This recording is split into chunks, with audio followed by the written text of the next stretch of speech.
gentlemen, welcome to another edition of the Life Capsules with the Worship Drunkards. As always, my name is Asahel, and today this is actually our prophetic update, all right, for the last chapter of this year and for the following coming months, all right.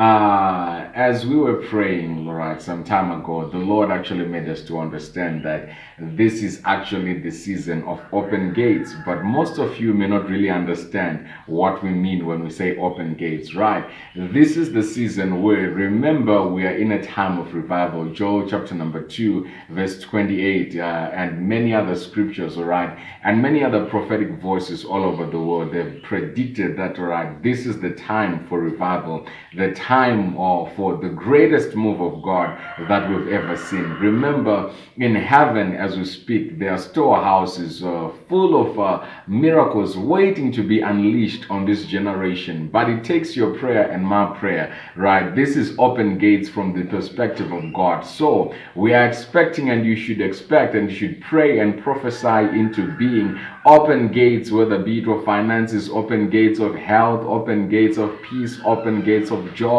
open gates of love, open gates of loyalty, open gates of everything that you might think of. This is from God's perspective. However, when God has a mission and an agenda, we have to know and realize that the devil also has a mission and an agenda. And this is the season where also the gates of the underworld have been opened.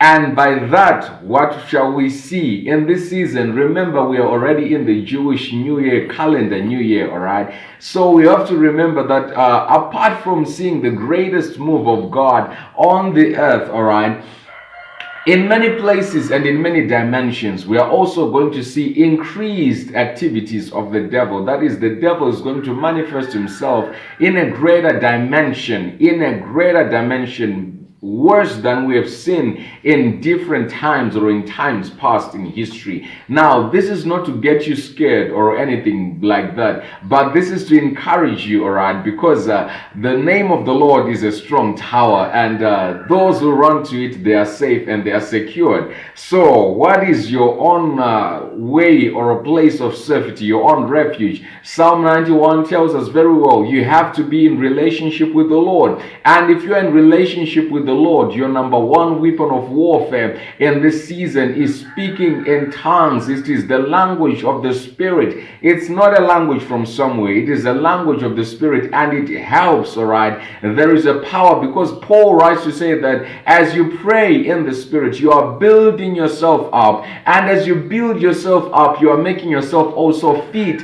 to partake in the revival that is coming. So do not forget, do not rest. Also remember to pray, and pray always. Pray without ceasing. Even Jesus, our Lord, tells us that in Luke chapter number 18, he gave us a parable to alert us and to let us know that we ought to pray without ceasing, all right, without fainting, all right. This is what you have to do. And also Colossians chapter number 4, verse 2, devote yourselves to prayer always, all right, with thanksgiving, all right. So I leave you with this word. This is our prophetic update, because we always try to make sure to let you be in the know of what is happening spiritually, and this is what is happening. But before we go, I'd like to give you our psalm, all right, for this quarter. Always let this psalm be in remembrance to you, and it is Psalm chapter number 20, and it reads, may the Lord answer you when you are in distress. May the name of the God of Jacob protect you.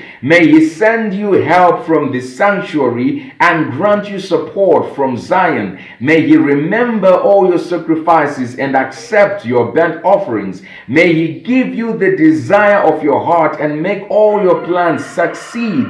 May we shout for joy over your victory and lift up our banners in the name of our God. May the Lord grant all your requests. Now this I know, the Lord gives victory to his anointed. He answers him from his heavenly sanctuary with the victorious power of his right hand. Some trust in chariots and some in horses, but we trust in the name of the Lord our God. They are brought to their knees and fall, but we rise and stand firm. Lord, give victory to the King and answer us when we call. And And this is what we leave you with, all right? May the Lord answer you as you call and as you grow and as you move in relationship. Until we meet again next Saturday, remain blessed.